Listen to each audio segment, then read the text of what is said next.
فاطمہ کفا بکی شرفن ان تکونی سیدۃ نساء اہل الجنہ۔ حضرت فاطمہ بیمار تھی، ان کا حال پوچھنے گئے تو کہا بیٹی میں آ جاؤں؟ اجازت لی، بیٹی کے گھر پہ جاتے اجازت میں آ جاؤں، میرے ساتھ عمران بن حسین بھی ہیں، ایک وہ قریش کے سردار تھے۔ کہ یا رسول اللہ میرے گھر میں کوئی بڑا کپڑا نہیں جس سے میں پردہ کر سکوں، تو آپ نے اپنی چادر پکڑائی کہ یہ لو اس سے پردہ کر لو۔ حسنین کی ماں ہو، علی کی بیگم ہو، نبی کی بیٹی ہو، اور گھر میں چادر کوئی نہ ہو پردہ کرنے کے لیے، تو آپ باپ کی چادر سے پردہ کیا۔ جب آپ اندر گئے تو آپ نے پوچھا فاطمہ کیا حال ہے؟ تو باپ کی قربت سے ذرا طبیعت بھر آئی تو رونے لگیں کہ یا رسول اللہ بھوک ہے، روٹی کوئی نہیں، بیماری یا دوا کوئی نہیں۔ تو آپ بھی رونے لگے کہ لا تبکی یا فاطمہ والذی نفسی بیدہ ما ذقت من ثلاثۃ ایام سواقا، میری بیٹی رو مت، اس ذات کی قسم جو میری جان کا مالک ہے، آج 3 دن گزر چکے ہیں میں نے ایک لقمہ نہیں کھایا۔ پھر یہاں کہا کفا بکی شرفا، یہ ایسے نہیں مل گئی سرداری پیزے کھا کے پیپسیاں پی کے، آپ نے کہا کفا بکی شرفا ان تکونی سیدۃ نساء اہل الجنہ، بیٹی تیرے لیے یہ عزت کافی ہے، تو جنت کی عورتوں کی سردار ہے۔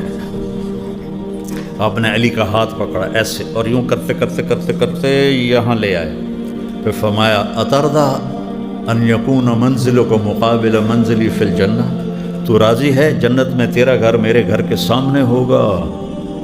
تو حضرت علی رونے لگے، یا اللہ میں راضی ہوں۔ بیٹوں کی باری آ گئی، سیدہ شباب اہل الجنت الحسن والحسین، جنت کے نوجوانوں کے سردار ہیں حسن اور حسین۔ یہ کسی نبی کے خاندان کو یہ عزتیں نہیں ملیں، اور کسی کو یہ شرف حاصل نہیں ہے کہ نبی کی کمر پہ سوار ہو۔ آپ ایسے ہاتھ پاؤں ٹیک دیتے تھے اور اپنی کمر پر حسن حسین کو بٹھا کر کمر میں چکر لگاتے تھے ایسے ایسے، پھر یوں کر کے پوچھتے کیف مطیتکما، تمہارا اونٹ کیسا ہے بھائی؟ پھر ہم دونوں کو اتار کے حضرت زینب کو بٹھاتے تھے، پھر اکیلی کو چکر لگواتے تھے۔ یہ ان مولویوں میں کوئی کر سکتا ہے؟ کہیں کہ ہماری اتنی بڑی بڑی پگڑیاں ہیں، ہماری تو شان کے خلاف۔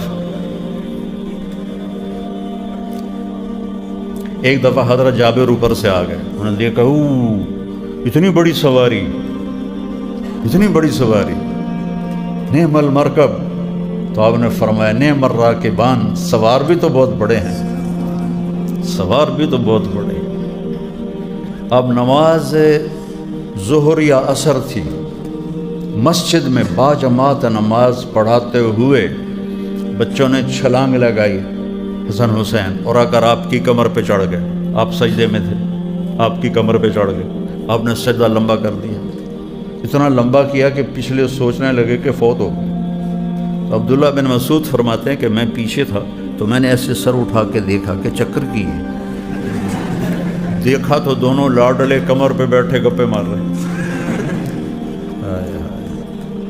کیا لاڈ کیے میرے نبی نے، اور کیا امت نے حال کیا، ایک کو زہر میں مار دیا، ایک کا سر کاٹ دیا۔ عجب سمجھ سے باہر معاملہ ہے۔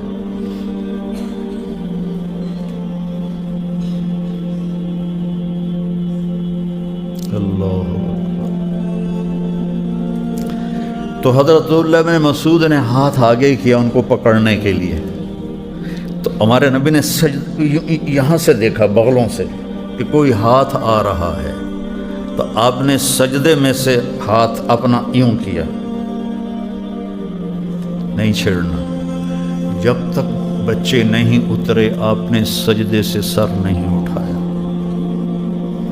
پھر جب آپ نے نماز ختم کی تو دونوں کو اٹھا کے اپنی گود میں لے لیا، کبھی ابی ہما و امی لا تؤذوہما، میرے ماں باپ ان پہ قربان، انہیں کچھ نہ کہا کر، انہیں تکلیف نہ دیا کرو، کیونکہ آپ کو نظر آ رہا تھا کہ کیا تکلیف آنے والی ہے۔